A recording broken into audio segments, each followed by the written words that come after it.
চেষ্টা করেছি, বাকিটা আল্লাহ ভরসা, এই ধরনের কথা বলা কি ঠিক না ঠিক না? তা বলা যায়, আমি চেষ্টা করছি আল্লাহর ইচ্ছা, ওটা আল্লাহর ইচ্ছার উপরে রেখে দেওয়া হয়।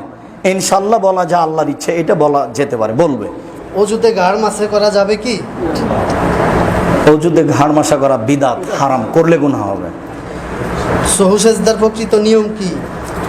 সহসিজদার প্রকৃত নিয়ম, যদি রাকাত বেশি হয় বা রাকাত কমে যায়, তা বা আত্মাহেত ছুটে যায়, রাকাত কমে গেলে পূর্ণ করে 2 সিজদা দিয়ে সালাম ফিরবে। রাকাত বেশি হয়ে গেলে 2 সিজদা দিয়ে সালাম ফিরবে। আত্মাহেত ছুটে গেলে 2 সিজদা দিয়ে সালাম ফিরবে। আগে একটা সিজদা, তারপরে আবার আত্মাহেত দুরুদ, তারপরে একটা সিজদা দিয়ে সালাম, একেবারে নগদ মিথ্যে। এরকম ধর্ম রাসূলের নয়, বিবেচনা করুন। একাকী সুন্নত নফল ভিতরের সালাত উচ্চ স্বরে পড়া যাবে কি? বুঝতে পারিনি। একা যখন সুন্নত ভিতরে নফল পড়ে ওই সময় রাতে যখন পড়বে জোরে পড়বে। আল্লাহ রাসূল সাল্লাল্লাহু আলাইহি ওয়াসাল্লাম একাই রাতে পড়তেন জোরে, ওমর রাতে পড়তেন জোরে, আবু বকর রাতে পড়তেন জোরে। ওটা হাদিস আপনাদের স্মরণ আছে। আল্লাহ রাসূল একদিন উমারের পাশ দিয়ে যাচ্ছেন রাতে, খুব জোরে কোরআন। ওমর রাতে অত জোরে কোরআন মাজিদ পড়ছিল কেন সালাতে? বলে আমি শয়তান তাড়াচ্ছিলাম। তো আবু বকর সিদ্দিক, তুমি ধীরে পড়ছিলে কেন? আমি ধীরে পড়ছিলাম, পাশের মানুষের ঘুমের অসুবিধা হবে এই জন্য। না, তুমি একটু জোরে, তুমি একটু ধীরে।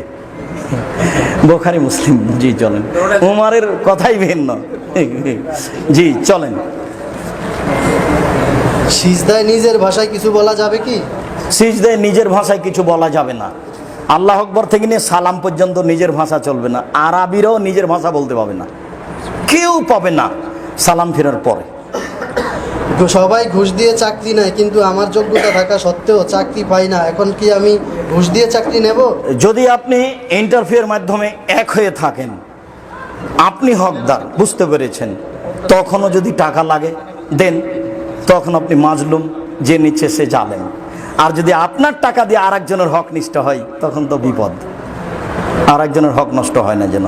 জি খেয়াল করবেন। আসসালামু আলাইকুম শায়খ, হাদিস অনুযায়ী মহিলারা 4টি কাজ করলেই বা আমল করলেই জান্নাতে যেতে পারবে, এখানে পর্দা করার কথা নেই।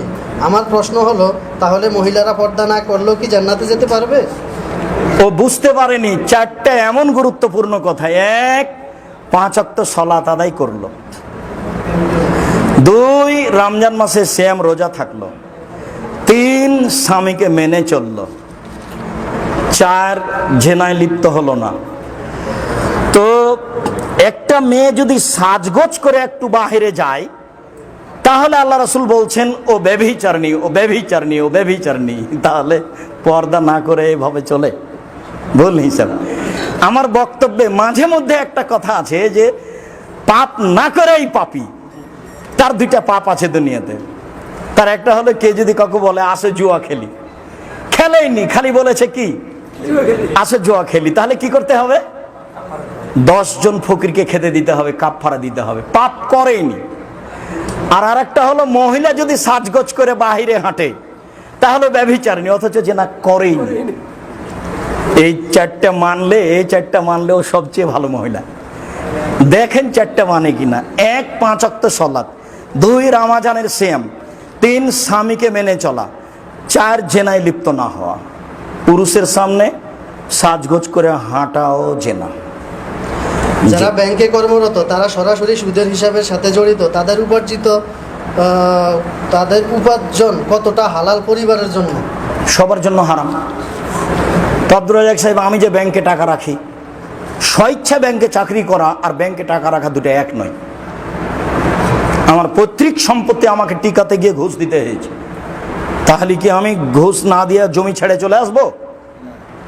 তখন আমি ঘুষ দিব, আমি মাজলুম, ও জালেম।